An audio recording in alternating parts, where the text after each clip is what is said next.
primaries no or contesting na konta me pa chotem di die be na ba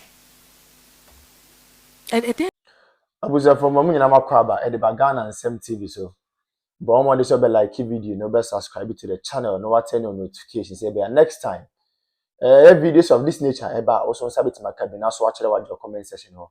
Maybe whom be from Mr. President Amejo also TikTok or comment section ho. By be whom be from Mr. President Amejo also. Ko yin na dream say that be ano e between the new patriotic party aba power. Na ya bana Ghana fo nyina ho ato ko amamo we die. The need to Sudan say man we need that be na the be ameka asem bi say amanyasom ne yeye no. So wa mo ni anda ho a ho be chiro pa. The moment I be hold the public office, and they say, who say you own it a responsibility. I mean, a sole responsibility to serve the ordinary Ghanaian. But I think, say, I do retirement. If you say a public office no more hold it, as a result of that, it is their sole responsibility to impact and improve lives of people. They have forgotten about that. Abushamin Chankra, Mommy Enko, the Enko video bimra. In the video, we are going to take our time and digest the issues out of the perspective of the ordinary girl, not the perspective of Mr. President. Women commerce is here. Man penda da akofo ne yiri ma Teresa. Di nua be ma ne honorable J Mensa. Ebra wo mo ko primaries no o contesting na konta me pa chotem di die be na ba And it then asks Alpha. Na asa. Ne pani ni fie. Nti wo mo so mo gu party. Ni fie. Hey, me na se po ba ko ntimi nsiesie wo fie. Ti se de bia mo di ba bedwem. Kwala na ate asimu. Age party na boso. No man kenkan party na mamre ne wo mo constitution. Ehu wo mo achiwade. Hwe ba fo akoto. Dr. Koto Free, former agric minister. Ne papa mo. Ene ayi otumfo mo ma wo musika. Betu to anu na mo musika. Otumfo no. Se wo mo mfante NLM, National Liberation Movement. Enu na be PMPP. Edru baby otumfo for party ni ntino obutu ba fo akoto akonya. Adan ya wo the party or the menhia e ko chaman so mu. Nti otumfo chaman nu ye butu na konya. Emra no so ma ho kwan sa. So odi ahensem bewura amanyosem. Nya de yi.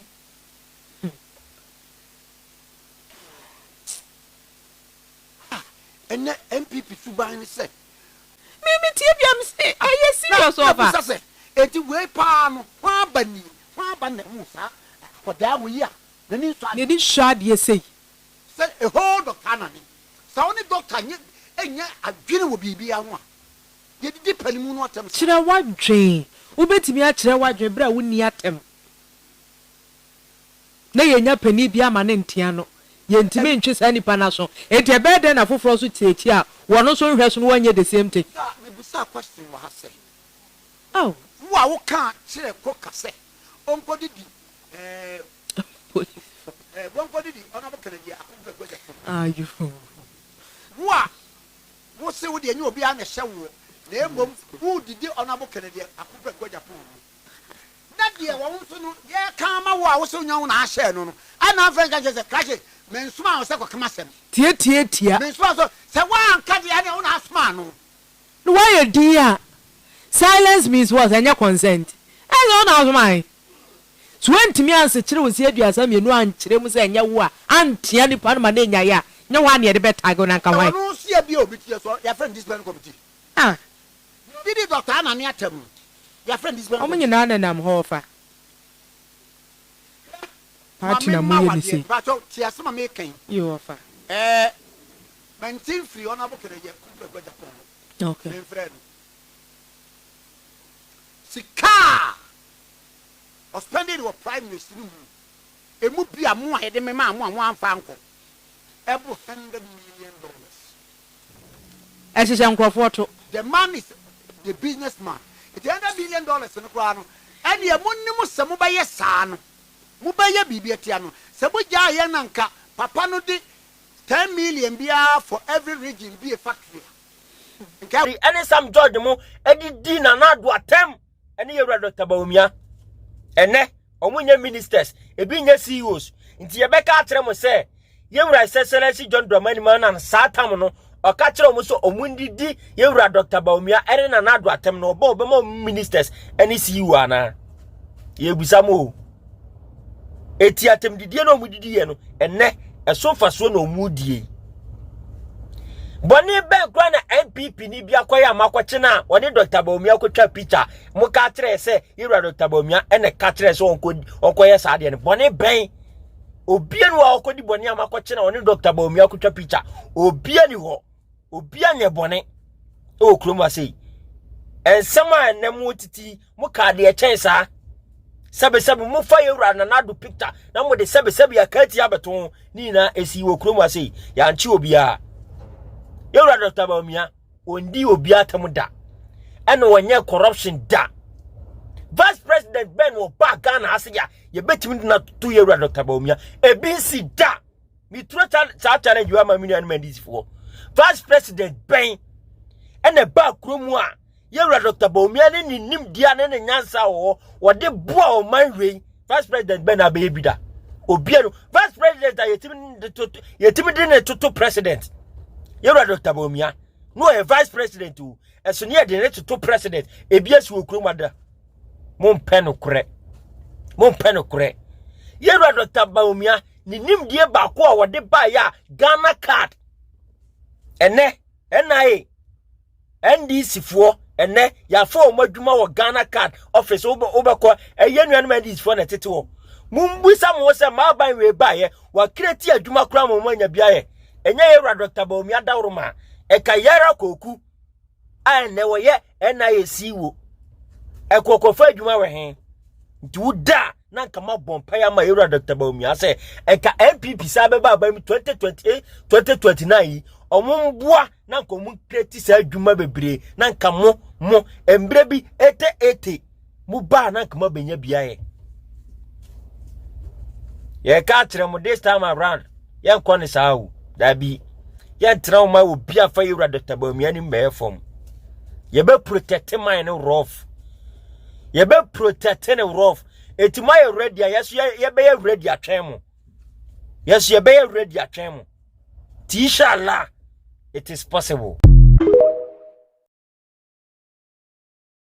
chino man Ghana ho ene wo mu dwini ko akira na nke wo mu betena se ehuni se enwa wo mu da market no wo mu ni ba bi da eni nti na wo mu aye wo mu adwene se wo mu beda market nti se sa na te dia sa nkofo we to aba edi tie MPP government se wo mu pe change wo mu pa hoto wo mu pe nwuma ye such a way as our marketplaces in woman nkoda ho biem ene wo mu gina se de to aba di TMPP government ene wo mu to aba di ma NDC se NDC embra no mfa nhyehye ye pa megu wo mame NDC ba ye onfa nhyehye ye pa bia megu ho ba bia me da na menya asomdie kakra na me de to aba TMPP na me to aba de ma NDC na NDC ba ye no wo bebibu no nti sanka NDC ewa adwene pa ede masa youth na nka NDC betena se aka se oh sankofo ye wo mo da marketplaces ikura no wo mo ni ba bi da nti me se sa wo mo da na ehemfa na wo mo ye de na ehemfa na wo mo beda nti se sa na te dia ma menye fast na mempe dan ba aku bi a mesi edi asi ho edi ama wona wo mo da marketplaces no set we ya me ikoko bubu wo mo a na me ikoma wo mo solution mi bubu no na me ma wo mo solution na me ka kira say mi bubu me NDC government me bubu wo dan no because mercy edan bi wo ha na kona eden kona tenam na ye ne nkakra na eden nya sika na fa kwa rent because market no yensi market ni se wo mum na medam yensi market ni se wo mum fa nton ade be na me se wo ni ba bi danti na wo yusu a wo da ho eni nti na me NDC government me dwene ho no mercy dan di asi wo nti me ba be ka tro say free market na wo dam ni free na kona da ha because baby I da ne kora no automatically enye save sanken this government no wo mu gina o man Ghana ho ene wo mu gina youth no ho a na they will give them solution before they will destroy baby wo mo da say wo koto anoma buo ho a ububu anuma buo na anoma no be de na wada obe chinchin nti won na wo mu ni sika wo mo de be rent dan na wo mo abobo kiosk o market wona wo mo da ho no automatically no wa ma wo mo ebia ma wo mo anda na bubu na wo bubu no automatically wo ka kire wo mo say wo mo nko ne number sabasa fa na e pa kire because obi biala ogini obi biala ho no obeji no hu ni say me say ade yi me ni ni amede be ma Oje na da no. Si mu de bia ye ka ho asem. Oman we just say yenim oman ni issue ayewo. Ko ye hwe ne ma papa na adan kwakufo a Dr. Laji Mahmood Bawumia ye de ma oman we a. Any 2024 elections ayeko. E no ma Dr. Bawumia e den e de kire Ghana fa se me ba we ni na meyama mo na. Abusia na ke yensem pata de yensa kan. Serious. So in fact, on my bit me ko borrow on my be presidency. On my bit me ko borrow on my be leaders are KBA the new patriotic party, the leaders of the party. KBA borrow another African country to cause development there.